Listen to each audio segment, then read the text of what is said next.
to see you. It's been a while. It has been a while, isn't it? Yes, it has. Thank you for having me. Tell me your full name and cultural background. Okay, my name is Eileen Huynh and my cultural background is Vietnamese Chinese. I was born in Wollongong. So Vietnamese Chinese Australian. I'm Joy Hopwood and my mum is Chinese and my dad's English, and I was born in Singapore. Oh, my name is Alice Paul and my parents are Chinese, both born in Phnom Penh in Cambodia. So I guess I'm Chinese with Cambodian background, born in Australia. Where in Australia did you grow up? I grew up in Perth, Western Australia. I was there until I was about 21, and then I moved over to Sydney because I wanted to audition to be a presenter on Play School. So that was the reason why I moved to Sydney. So I was actually almost born in a Thai refugee camp. My mum was 8 months pregnant when she came to Australia, and at the camp she told people she was only 5 months pregnant so they would let her on the plane. So a month after they got here I was born in Footscray at the Western General Hospital. Yeah. Wollongong. Ever been there? Quite sheltered in a way. A sheltered hay. Yes, yes. I always wondered what it would be like if I'd actually grown up in Sydney. I would have had a very different life. Wollongong's very different. Wollongong. Why would you say it's different? Well, a prime example is that when I went to school, majority of kids there are white. So I was one of the only Asian kids at both my primary school and my high school. But Sydney is very different. Like, you would find that opposite. You would find that a lot of the kids here are Asian based, actually.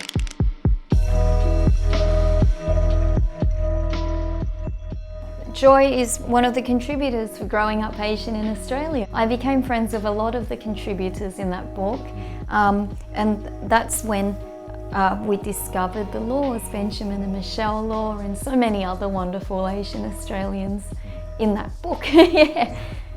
She submitted a story about being the first Asian presenter in Play School. I interviewed her, and that's how we became friends.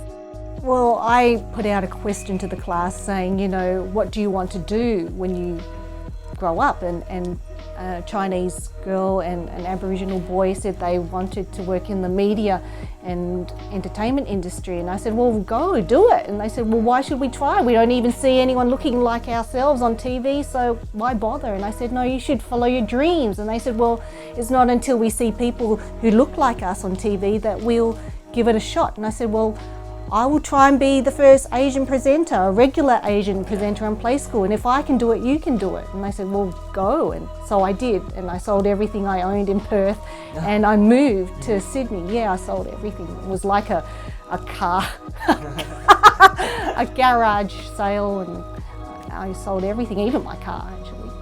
When I went to university, and people were very fascinated by my unique cultural heritage, that's when I realised, not many Chinese Cambodians make it to Melbourne University and study law or, do whatever they do at Melbourne University.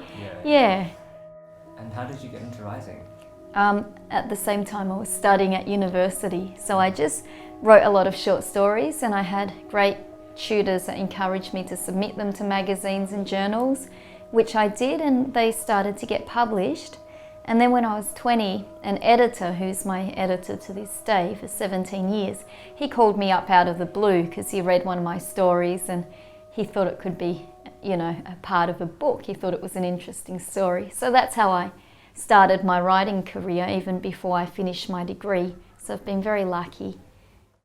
Had to get an agent, and I filmed episodes of Play School that I wrote myself and sent a VHS, it was in the 90s, late 90s, to ABC, and I was lucky to get an audition. And I didn't get it the first time, I got it the second time, so it was a long process. So it was in my 20s that I was lucky to get a part as a presenter on Play School.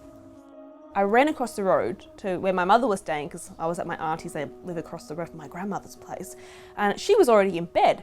And I ran into the room and I kind of woke her up, and I'm like, Mum, I got into Whopper, I'm going over to Perth. And she looked at me and she was like, oh, you're not serious, are you? That was her reaction. It was like, yeah, you're just joking. What do you mean you're going to Perth?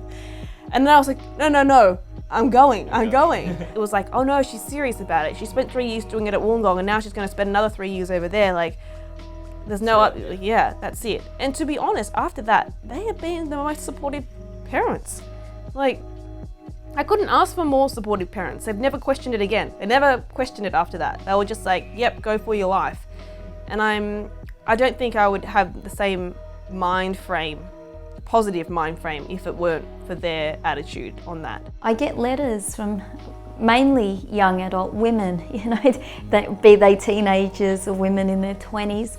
And over the past 8 to 10 years, I've established not only written correspondence with them, like pen pal relationships. I'll give you an example. There's a young and very talented writer named Shu Ling Chua, who I've known since she was, you know, about 18, 19, very early in her career, even before she knew she wanted to be a writer.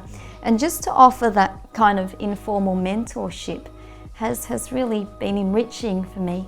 And to see a new generation of writers cover subjects that I never would dare. She writes about sex, you know, which I'm from a different generation. I don't write about it in my books. And I thought, wow, this is wonderful. This is writing that I'd like to read about.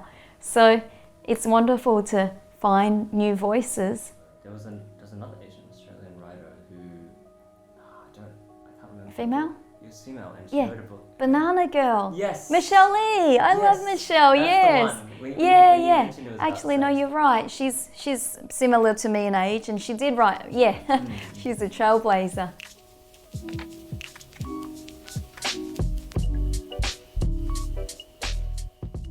I think it's great because everyone wants to feel that they belong, and the children that I taught, they didn't feel like they belonged because they didn't see themselves on TV. And that's why the Media Entertainment Arts Alliance set up the Diversity Committee, which I'm a proud member to be part of. I'm the New South Wales rep.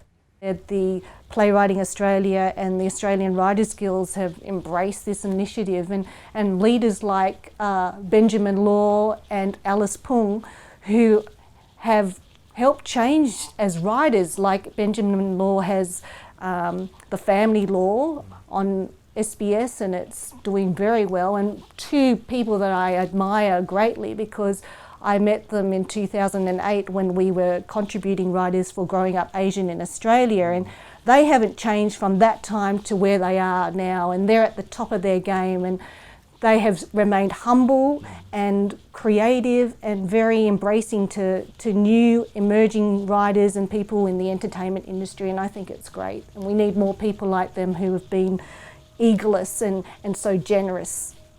Well, I always say that I think my answer to this used to be, look, if you're really passionate about this, then totally, you got to do it. Like, if there's nothing else that you want to do, you have to. How can you not? But if there is something else that you think, I can do it, and I'm going to be just as happy, do that instead, because the arts can be really problematic. That's where I met you first. Yeah. I'd say go for it, but also find people and clubs, and like Eileen said, the collective, that was a good place where a meetup, so to speak, where people of the same interests gather together. I think it's good to have a group of people that support your passion, and I think it's important that, you know, if you're starting out, try not to do it alone like I did. I think try and find a group of people and bond with them and nurture each other and support each other. And I think you'll go far having that support.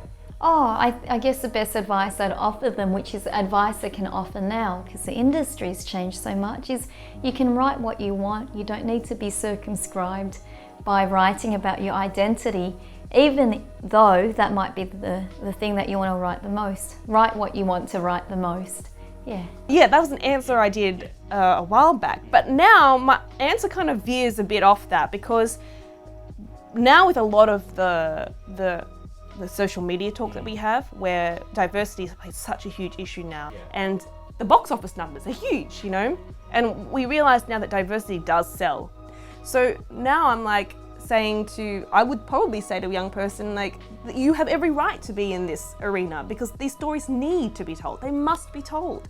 Like, we can't not tell them. And if you want to be a part of them, part of that, you shouldn't be afraid, because things are changing. The tide is changing. Yes, we these stories we do value. They're being valued, and that's a far cry of what I would have said even 5 years ago. The stories that you had to share, I'm sure a lot of people will be able to find value from what we've talked about today, and from what Eileen has had to share, and what Alice will have to share as well. And yeah, all the best for the future projects you have. And I really want to keep in touch with you about that and see how it goes. Great, thank you very much, Michael. Thanks so much, Michael. It's been a great interview. Thank you. See you again in the future, right? Yes, of course we will, Michael. Thank you very much for having me.